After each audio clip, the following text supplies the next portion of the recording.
But here's the clincher. Is there a difference between a copy and a replica?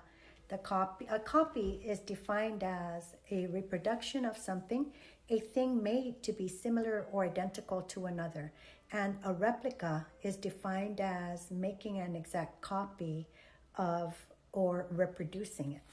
But the ultimate question is, if Goyer makes a bag and then makes a second bag and a third bag and are the second and third bags not copies or replicas of that first? I mean, you're making these bags over and over and over and over again, but you are making what defines it as original or authentic? If 20 bags are made one right after the other, isn't that second bag a copy of the first and the third bag a copy of the second? What defines authentic or original? If Goyer makes a bag today and then an hour later makes a second one, isn't that second one a copy of the first? Is it a replica of the first? I don't know. The vendors that are on DH Gate specifically offering this Goyer replica could be a vendor that's producing this out of India, out of Malaysia, out of Turkey, out of Cambodia, out of Thailand, out of, it's just there's a multitude of possibilities. So that really makes it hard it makes it hard on a house, like a luxury house. I mean, you would have to have your trademark registered all over the entire world. But then of course there is this brand recognition that I think plays a role, but even just brand recognition itself doesn't allow the law to override. I don't think in most cases that brand recognition overrides trademark registration, the trademark registration. So if a brand, let's say for example, is just well known throughout the whole world and they don't have their trademark registered in that respective country, just having that brand recognition alone. Moving on to Asia and luxury brands, moving towards that direction. Prada, Miu Miu, Dolce and Gabbana, Armani, Burberry. Those are a few examples of luxury houses that have products manufactured in Asia. As a matter of fact, Miuccia Prada's exact words, made in Italy? Who cares? You have to embrace the world if you want to live now. And those words really, they really show a willingness to change and adapt with the times, her attitude. Prada manufactures in Peru, India, China, in Europe. And I really think, you have to change with the times in order to be successful. You do have to change with the times. Being able to adapt and change with the times is crucial to the livelihood and the success of a company or business, I believe. So if you look up what percentage of counterfeit goods are confiscated in the US, you would find that it is, I think, 55% of goods confiscated under the Counterfeit Act are handbags. And I think it's ridiculous. Honestly, I really do.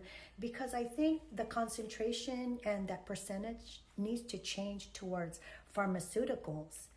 Can a counterfeit handbag kill me?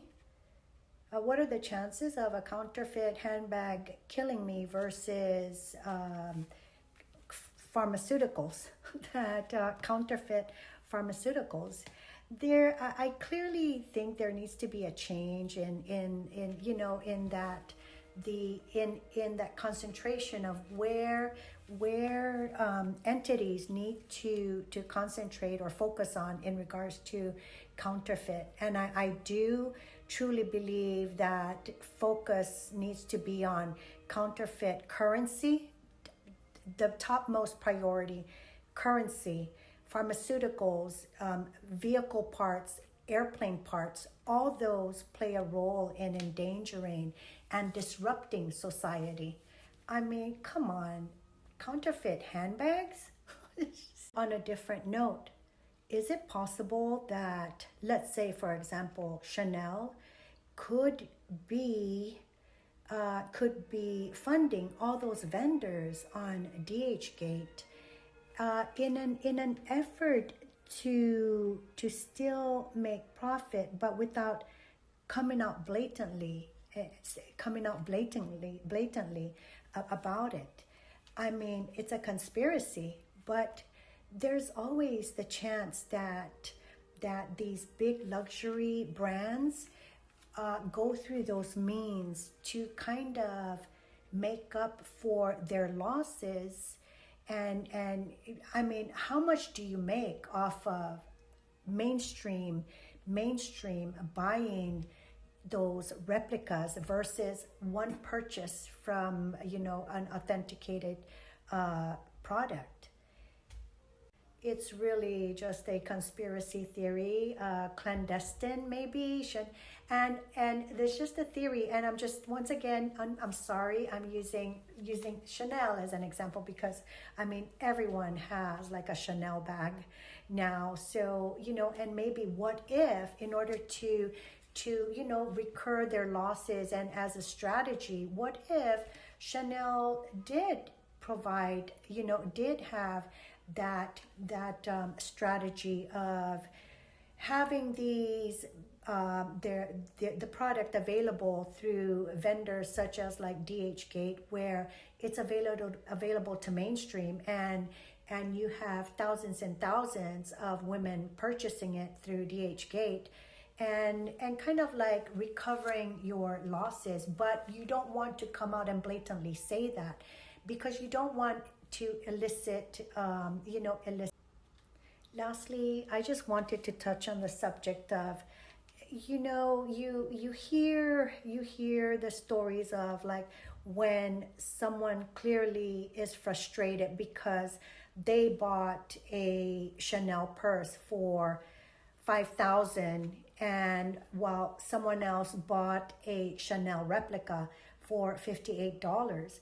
But I don't know why they would be frustrated in regards to that type of scenario, when you clearly spent $5,000 on lambskin, and this other person spent $58 on vinyl and vinyl and basic thread, and you spent thousands on lambskin and silk thread.